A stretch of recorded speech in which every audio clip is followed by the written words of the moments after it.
अल्लाह का बेपनाह शुक्र और एहसान जिसने हमें माह रमज़ान शरीफ की बरकतों के बाद ईद उल फित्र जैसा अजीम दिन अता फरमाया। इस दिन की बरकतें क्या कहना।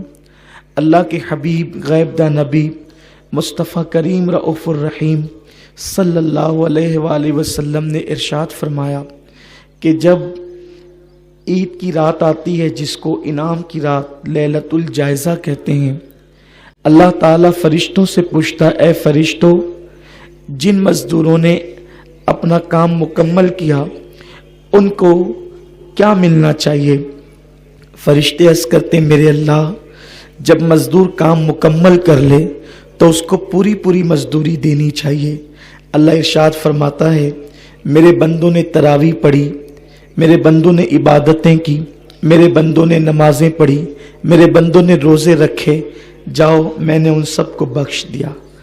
और फिर उसके बाद जब ईद का दिन आता है, अल्लाह के हबीब सल्लल्लाहु अलैहि वसल्लम फरमाते हैं, जैसे कपड़ा धुलने से कपड़े से सारे दाग ख़त्म हो जाते हैं और कपड़ा बिल्कुल पाक व साफ हो जाता है, जब ईद की नमाज पढ़ के मुसलमान अपने घरों की तरफ लौटते हैं तो वो ऐसे ही गुनाहों से होकर लौटते हैं जैसे कपड़ा धुलने से कपड़ा पाक व साफ हो जाता है।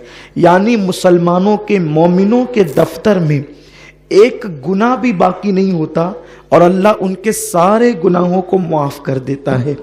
उनकी मगफिरत और इनाम, अल्लाह फरमाता है, अल्लाह का वादा है कि ईद के इज्तिमा में यानी ईद की नमाज में मेरे बंदे मुझसे जो मांगेंगे उस नमाज ईद के बाद दुआ में मैं उनको ज़रूर अता करूँगा, जो मांग ले अता करूँगा।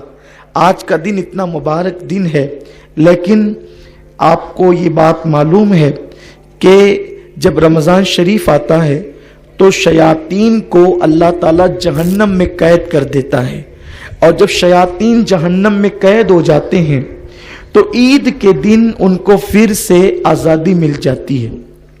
रमज़ान शरीफ का चाँद जैसे ही ख़त्म होकर ईद का चाँद नज़र आता है तो उनको आज़ादी मिल जाती है, जहन्नम से वो खुल जाते हैं।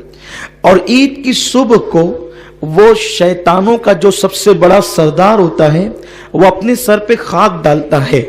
उसके शागिर्द उससे कहते हैं, आका तू इतना परेशान क्यों है। तो वो कहता है, आज इब्ने आदम को अल्लाह ने बख्श दिया, सबको माफ़ कर दिया, अल्लाह ने सबको मगफिरत का परवाना अता कर दिया, नजात का परवाना अता कर दिया। तो उसके शागिर्द कहते हैं, तू रोता क्यों है, तू हमें ड्यूटी दे के हम क्या करें। तो वो कहता है, महीने भर इबादत करके जितना मुसलमानों ने सवाब नहीं कमाया उससे ज्यादा एक दिन के अंदर उनसे पाप करवाओ, उससे ज्यादा एक दिन के अंदर उनसे गुनाह करवाओ। ले जाओ किसी को जिना के अड्डे पर, ले जाओ किसी को शराब के अड्डे पर, ले जाओ किसी को जुए के अड्डे पर, ले जाओ किसी के अड्डे पर। महीने भर तक के ये जितने गुनाहों से महफूज रहे, इन सब को जो है एक दिन के अंदर इतने गुनाह करवाओ कि अल्लाह पाक फिर से उनसे नाराज हो जाए। मेरे प्यारे आका अलैहिस्सलाम के प्यारे दीवानों, ये फरमान किसका है? ये हदीस रसूल पाक सल्लल्लाहु अलैहि वसल्लम की है, और हुजूर अलैहिस्सलाम ने अपनी हदीस में शैतान की ये सारी कारकर्दगी को बयान फरमाया। अब मैं आपसे पूछना चाहता हूं, मेरी कौम जिसने रमज़ान शरीफ के रोज़े रखे, जो फिल्मों से बचे रहे, जो दाढ़ियां मुंडाने से बचे रहे, जो ज़िना के अड्डों पर जाने से बचे रहे, जो शराब के अड्डों पर जाने से बचे रहे, अब उनका प्लान क्या होगा? जल्दी से ईद की नमाज अदा करें, घर जाएं और लोगों से मिलें, और उसके बाद फिर दोस्तों अहबाब के साथ फिल्मों में जाएं। कितने अफसोस की बात है कि मुसलमानों का इतना अजीम त्यौहार ईद का दिन, जिस दिन अल्लाह मुसलमान के पापी से पापी बंदे को भी बख्श देता है, मोमिन अगर है उसके दिल में जर्रा बराबर राई का दाना है तो अल्लाह उसके पाप नहीं देखता। ईद के मुबारक दिन के सदके अल्लाह उसके सारे जराइम को बख्श देता है। लेकिन जिस बंदे को खुदा ने अपनी रहमत से बख्श दिया, उस बंदे का हाल क्या है? अब वो फिल्म में जाने का प्लान कर रहा है और मुसलमानों के त्यौहार पर बाज़ाब्ता तौर पर फिल्म खानों पे बोर्ड लगते हैं कि ये हाउसफुल हो गया है, अब यहाँ बैठने की जगह नहीं। मैं सिर्फ आपसे इतना पूछना चाहता हूँ, क्या कभी ईसाइयों के त्योहार पर भी फिल्म खाने हाउसफुल होते हैं? क्या कभी काफिरों के त्योहार पर भी फिल्म खाने हाउसफुल होते हैं? मुसलमानों, तुम्हें शर्म आनी चाहिए कि जिस मजहब के रसूल ने आंखों से बदनजरी करने पर फरमाया कि जो लोग निगाहों से बदनजरी करेंगे, अल्लाह ने जिन चीजों को देखने से मना किया है, उन महरमात को अगर वो अपनी आंखों से मरते वक्त पहले उनका ईमान छीना जाएगा, उसके बाद उनको मौत आएगी। हैरत है, वो कौमें, वो लोग जिनके यहां रसूल की आमद का कोई तसव्वुर नहीं, हैरत है जिनके यहां कुरान जैसी किताब नहीं, उन कौमों के त्यौहार पर फिल्म खाने हाउसफुल नहीं होते। उन कौमों के त्यौहार पर जिना के अड्डों पर पहरे नहीं बिठाए जाते। और मुसलमानों, हैरत है, और फिर क्या वक्त आ गया है, हमारे नौजवान ऐसे निकलेंगे गुनाहों की तरफ। ईद का दिन है, न सैर व तफरीह के लिए कोई ममानियत है, न खुशी के लिए कोई ममानियत है, लेकिन मुसलमानों, हम खुशी करें, नाजायज काम न करें, इसलिए कि तुम पर ऐसी आफतें, ऐसी बलाएं टूट पड़ी है कि अगर तुम उससे निपटना भी चाहो तो नहीं निपट सकते। मेरा अल्लाह फरमाता है, वमा अस्साबकुम मिन मुसीबतिन फबिमा कसबत ऐदीकुम, कि तुम पर जो भी मुश्किलें और मुसीबतें आती है वो तुम्हारे हाथ की कमाई है। हमारा हाल ये है, जब तक के कमाए हुए पूरा पैसा मेरी कौम का नौजवान खत्म नहीं कर देता, उस वक्त तक वो ड्यूटी पर नहीं जाता और गुनाहों के अड्डों को आबाद करता रहता है। खुदारा, अपने बच्चों के मुस्तकबिल की फिक्र करो, अपने आप की फिक्र करो, अपनी औलाद की फिक्र करो। आप बताएं, अगर इस तरीके से फजूल खर्ची तुम करते रहे तो तुम अपने बच्चों की तालीम पर कब तवज्जो दोगे?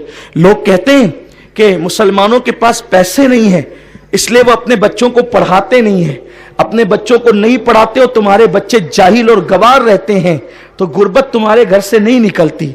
अगर एक शख्स अपने बच्चे को पढ़ाए, उसको तालीम हासिल करवाए, तो मैं आपको ये कहना चाहता हूं, 10 साल अगर एक बंदा मेहनत करे अपने बच्चे को पढ़ाने पर, इंशाअल्लाह 10 साल के बाद उसकी गुर्बत का खात्मा हो जाएगा। क्योंकि जब बच्चा पढ़ लिख करके बड़ा होगा तो वो बच्चा जो है अपने माँ बाप की गुर्बत के दूर करने का जरिया बन जाएगा। लेकिन आज हमारा हाल ये है कि हम कहते हैं हम गरीब हैं, हमारे पास पैसे नहीं पढ़ाने के लिए। जिस कौम के पास पढ़ाने के लिए पैसे नहीं है, वो कौम का करोड़ों रुपया तो फिल्म खानों में जा रहा है, उस कौम का करोड़ों रुपया तो जिना के अड्डों पे जा रहा है, उस कौम का करोड़ों रुपया तो गुनाहों के अड्डों पे जा रहा है, उस कौम का करोड़ों रुपया तो शराब के ऊपर खर्च हो रहा है। आप कैसे कहते हैं हमारे पास पैसे नहीं है? अल्लाह ने हमें बहुत दिया है। अगर हम अपनी अल्लाह की दी हुई दौलत को सही राह में खर्च करें तो इंशाअल्लाह तबारक व तआला हम तरक्की कर सकते हैं। आज के दिन, ईद के दिन, ये पैगाम है कि अगर हमें आधी रोटी खाना पड़े तो खाएं, हमें एक दिन में एक टाइम का खाना खाना पड़े तो एक टाइम का खाना खाएं, 2 टाइम का खाना तर्क कर दें, लेकिन अपने बच्चों को जरूर पढ़ाएं। खास तौर पे स्कूल कॉलेजेस अपने बच्चों को पढ़ा करके अपने के बढ़ाएं। जब तक के कौम मुस्लिम तालीम हासिल नहीं करेगी, ये कौम कभी तरक्की नहीं कर सकती। हिंदुस्तान की सरजमीन पर इस्लाम दुश्मन अनासिर ने यह मंसूबा बना लिया है, इनको जाहिल रखो, जाहिल रखेंगे तो ये गरीब रहेंगे, और जब गरीब रहेंगे तो यही बैतुल खला साफ करेंगे। वो कौम जिसने इस मुल्क में 1000 साल तक हुकूमत की है, अब उस कौम से बैतुल खला साफ करवाने का मंसूबा है। और क्यों? ताकि तुमको जाहिल रखा जाए, अनपढ़ रखा जाए। खुदा के लिए अपने शौक पे कंट्रोल करो, खुदा के लिए फजूल खर्ची पे कंट्रोल करो, अपने बच्चों को पढ़ाने का अज़्म करो। अगर आज की इस महफिल में मेरा कोई भाई ये तय कर लेता है कि मुझे एक वक्त का खाना पड़े तो मैं खाऊंगा, लेकिन मैं अपने बच्चे को आला डिग्री दिलाऊंगा। लोग कहते हैं नौकरी तो हमें मिलती नहीं, हमारे साथ तो तासुब किया जाता है, फिर हम अपने बच्चों को क्यों पढ़ाएं? याद रखें, अपने बच्चों को ऐसी क्वालिटी दे दें कि दुनिया मजबूर हो जाए। तुम्हारे बच्चों को नौकरी नहीं ढूंढना पड़े, नौकरियां तुम्हारे बच्चों को खुद तलाश करें। हमारा ये मिजाज होना चाहिए। और फिर हम नौकरी के लिए अपने बच्चों को नहीं पढ़ाते हैं, हम अपने बच्चों को डिग्री इसलिए दिलवाते हैं ताकि हमारे बच्चों के अंदर क्वालिटी पैदा हो, हमारे बच्चों के अंदर शऊर पैदा हो, हमारे बच्चों के अंदर संजीदगी पैदा हो। मुसलमान फजूल खर्ची से परहेज करे और मुसलमान जो है अपनी दौलत को ज़ाय करने से परहेज करे। अल्लाह तुम्हें बहुत देता है लेकिन तुम उसकी कदर नहीं करते। मेरे प्यारे आका अलैहिस्सलाम के प्यारे दीवानों, कहने की बहुत सी बातें हैं लेकिन बात इतनी है, मेरी तकरीर से ज्यादा आपका वक्त कीमती है, इसलिए मैं अपनी गुफ्तगू को ज्यादा तूल नहीं दूंगा। बस एक बात कह के अपनी गुफ्तगू को खत्म कर दूंगा, वरना आपको हर साल यहाँ आना है। आपका यह मिजाज ना बन जाए कि जमात तो ताखीर से होती है तो हमने देर से जाना है। नहीं, मैं 5 मिनट तकरीर कम करूंगा चलेगा, लेकिन हम अपनी ईदगाह के मिजाज को बनाना चाहते हैं। इसलिए बनाना चाहते हैं कि यहाँ साल में 2 मरतबा आपको जमा होना है। हर बंदा ये सोच करके आए कि हम जाएंगे और वक्त पे जमात खड़ी हो जाएगी, किसी का इंतजार नहीं होगा। हम चाहते हैं कि ये मिजाज आपका बने। बस मैं अपनी गुफ्तगू को ये कहते हुए ख़त्म करता हूँ। अल्लाह ने फरमाया वला तत्तबिउ खुतवात शैतान, तुम शैतान के पीछे न चलो और आप शैतान के पीछे न चलें। शैतान आज पूरी ताकत लगा देगा, पूरा जोर लगा देगा। कितना अफसोस है ना कि मुसलमान जो साल भर तक के गुनाहों से बचा रहा, हजाम की दुकान पे दाढ़ी मुंडाने के लिए अब भीड़ होगी, टिकट फिल्मों के खरीदने के लिए भीड़ होगी। सोचो उस वक्त तो रसूल पाक के दिल पे क्या गुजरेगी। तुम्हारे नबी तो जिंदा है ना, तुम्हारे नबी जिंदा हैं, हमारे नबी जिंदा हैं। तुम्हारे हमारे रसूल जिनका हम कलमा पढ़ते हैं वो रसूल जिंदा हैं और वो हमारी जान से ज्यादा करीब हैं, वो हमारी जान से ज्यादा करीब है। तो हम जो कुछ करते हैं हुजूर अलैहिस्सलाम वो सब कुछ देखते हैं। तो बताओ, ईद के दिन अगर माँ का दिल दुखाओगे तो तुम्हारे रोजे तुम्हारे मुंह पे मार दिए जाएंगे। ईद के दिन अगर तुमने रसूल पाक का दिल दुखाया तो तुम्हारे रोजों का हाल क्या होगा, तुम्हारे सदका फित्र का हाल क्या होगा, तुम्हारी इबादतों का हाल क्या होगा। इसलिए खुदा के लिए जब भी शैतान तुम्हें गुनाह की राह पे ले जाने की कोशिश करे तो दिल में सिर्फ एक तसव्वुर कर लेना, हुजूर मुझे कब्र अनवर से देख रहे हैं। अगर वो नाराज हो गए तो दुनिया भी तबाह हो जाएगी और आखिरत भी तबाह हो जाएगी। अल्लाह ताला हम सबको तौफीक अता फरमाए।